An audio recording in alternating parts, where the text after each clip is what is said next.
Hi everybody, this is Peter Schiff again. It is Tuesday evening, February 24th, and I've just finished watching President Obama make his speech. I'm recording this from my home office on my laptop, so the quality is not quite as good, I think, as the recording I made earlier from my office, but I wanted to make sure and try to get a response up to this speech this evening. So bear with me on my laptop. In any event, the biggest problem with the president's speech, and there are a number of them, but it really reveals a total lack of understanding of basic economics and what makes an economy grow. In the beginning of his speech, the president talked about credit and the need to restore the flow of credit, that Americans need credit to buy things, and that without credit, our economy can't function. He basically referred to credit as the lifeblood of our economy. In actuality, it's been the cancer on our economy, consumer credit. The president simply thinks he can just restart the credit flowing and that everything will be fine. If people can just borrow money, they'll spend it. If they can spend money, we're going to have economic growth, we're going to have employment. This is all a bunch of nonsense. What the president doesn't understand is that credit comes into existence through savings. And the reason that the credit is gone is because the savings are gone. Initially we ran out of our own savings. And so through the securitization process, we were able to tap into the savings of the rest of the world. But the world now lost a lot of money making bad loans to Americans. And so the credit is dried up because the savings are gone. The money has been lost. And there's no way to get the credit flowing again without restoring the source of the credit, which are savings. So before Americans can go out and borrow money, somebody has to save it. We can't just skip the savings and go right to the borrowing and the spending. And of course, at this point, where we need the credit to flow to the extent that we can regenerate that credit through increased savings is we need the credit to go to businesses. We need it to go to producers so that we can make stuff. Unfortunately, President Obama thinks that if we just print enough money and put it into the banking system, that the banks will then make the loans and we're going to have economic growth. We're not going to have anything but inflation. The only result of the president's policies is going to be massive and unprecedented inflation in the United States. Barack Obama mentioned that what was the words he used? Wasn't the chickens come home to roost? I forget something, time to pay the piper, or the day of reckoning has arrived. He's wrong. That day hasn't arrived yet. It's coming. It's coming soon, but it hasn't arrived. It's going to arrive when the money we print no longer has any value, and when the world won't continue to buy our paper to finance all these misguided stimulus packages and bailouts.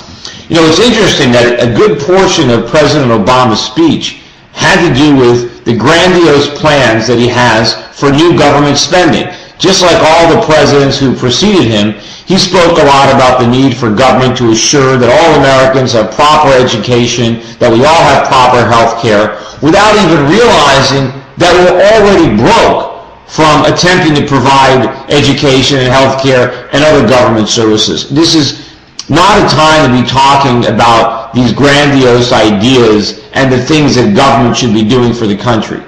What we need is for government to shrink. We need government to get out of the way. They've done enough damage. And we don't need the president talking about getting credit flowing so Americans can go out and buy more cars. As I've already said, the last thing we need to do is buy more stuff. We don't need any more cars. We've bought too many cars. We've got Americans who've got 6- and 7-year mortgages on their cars. We don't need to buy any cars. We need to make cars. We need to make a lot of things. But we're not going to make anything until we have savings. And we're not going to have any legitimate savings with interest rates zero. And we're not going to have any savings if the government is out there borrowing it all and crowding everybody out. The only way we're going to have savings for business is if governments and consumers stop borrowing. But Barack Obama is not going to let this happen. He is determined to create spending out of thin air, to create credit with the crank of a printing press. And any country that's tried this, it's led to disaster. And I can assure you that it will be no different for the United States. And Barack Obama probably has absolutely no idea what he and the Congress are about to do to this nation. And of course, it's not just the Democrats, it's the Republicans as well. They got the ball started. They supported the stimulus and the bailouts under Bush. They supported the bailouts for Wall Street. And now they can't stand in the way of the theoretical bailouts for Main Street. Under this new way of thinking, two wrongs make a right, but unfortunately, there's no one in Congress with any credibility because no one stood up against the initial wrong. So unfortunately, I think the ball is in motion. There's really nothing we can do but sit back and watch as the Congress and the President completely destroy what's left of this economy and destroy whatever value is left in our money. I know the dollar has risen somewhat in the last 6 or 8 months. I'm confident that rise is going to come to an end, particularly in light of the economic policies that we are pursuing and that we are likely to pursue in the months and years ahead. You know, it's interesting that Barack Obama also talked about the need to balance the budget and not to saddle our economy with debt, as he's doing just that. You know, this is an old political trick. I think it was even back in Eisenhower administration or Nixon or somebody who said that a deficit is a down payment on a surplus. That the way to balance the budget is to run a big deficit now to get the economy going. And then when the economy is strong, we'll have a surplus. This is all a bunch of nonsense. Again, this is like somebody who's constantly saying they're going to start a diet next week or next month, but they want to keep stuffing their face now. If you really want to start a diet, the time to do it is right now. You don't keep eating and say, I'm going to start next week. You start the diet, if you're serious, right then and there. And if we really wanted to bring down the debt, we'd start right now. We wouldn't run up the deficit first on the pretense that later we're going to bring it down. We'd bring it down right now. Now, what Barack Obama is trying to say, that no, we need the deficit now because we need to jumpstart the economy. The deficit isn't going to jumpstart the economy. It's going to put a roadblock in front of the economy. It's going to short-circuit the economy. This is not a stimulus. This is a depressant.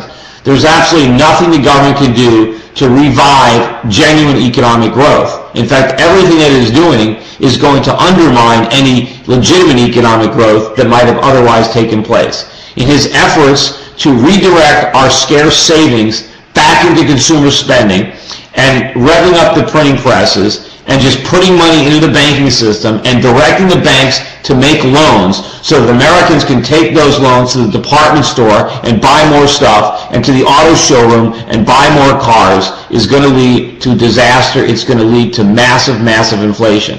As soon as the temporary factors that have been pushing prices down are over, and they will be over soon, all we're going to have is the inflationary factors that are pushing prices higher.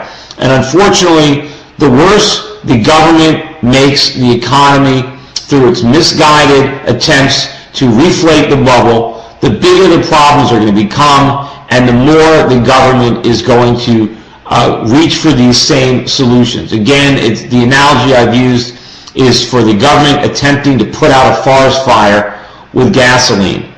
And the more gasoline they pour on the fire, the bigger the flames, the more the fire rages. And unfortunately, the politicians can't make the connection between the gasoline they're pouring and the fire that they're igniting, and so they keep reaching for more and more gasoline. The end result is going to be an inferno that ravages everything in its wake. And unfortunately, what's going to burn is the U.S. economy. And I wish that wasn't the case, but I don't see any other result for this policy. All we can do, again, as individuals, is protect our own wealth and try to make sure that our family members protect their wealth. But most Americans, unfortunately, are going to see what's left of their wealth